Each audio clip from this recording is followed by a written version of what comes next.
So welcome back to scenario 3. So in this situation, we're in the dilemma whereby as medical students, you've got access to a great repository of information called patient results, and the online system which the WA Health Department uses is called ICM. The University Medical School have worked tirelessly, often against a lot of resistance from the Health Department, to provide you with this access. We see our medical students as our apprentice doctors. They are our colleagues in training and therefore need to have access to this patient information to be involved in their care. However, the prerequisite for this is that you're only allowed to look up patient results of patients that you've got an existing therapeutic relationship with.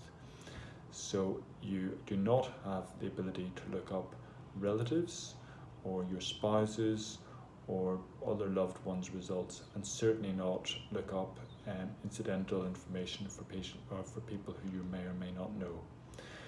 You will be surprised by the frequency with which patient confidentiality boundaries and guidelines get blurred in clinical practice, often by clinicians with the best of intentions, but be warned that any inappropriate use of looking up patient results in clinical practice is a conduct issue, and there's significant conditions and consequences to that if you're a practicing doctor.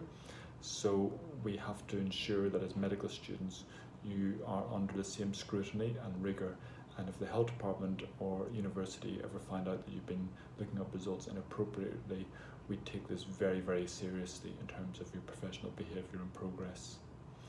In the situation where a medical student, for example, asks a senior student, can you look up my results for me because I'm interested to find out what they are, again, this is not allowed.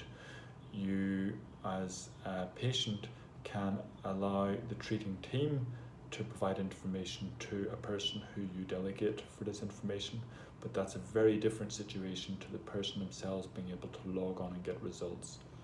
You may think this is splitting hairs, but the practicalities and reality is that once you log on to ICM, you've got that person's medical results for all of their life, and although they may have an acute illness, it also gives you ability to check for what has been investigated for previously. And as you might expect, people have all sorts of investigations done. They may have been investigated for having STIs, bloodborne viruses, and these are issues which are obviously separate to the actual clinical encounter that you're dealing with them at the moment, but very pertinent to their ongoing confidentiality and privacy.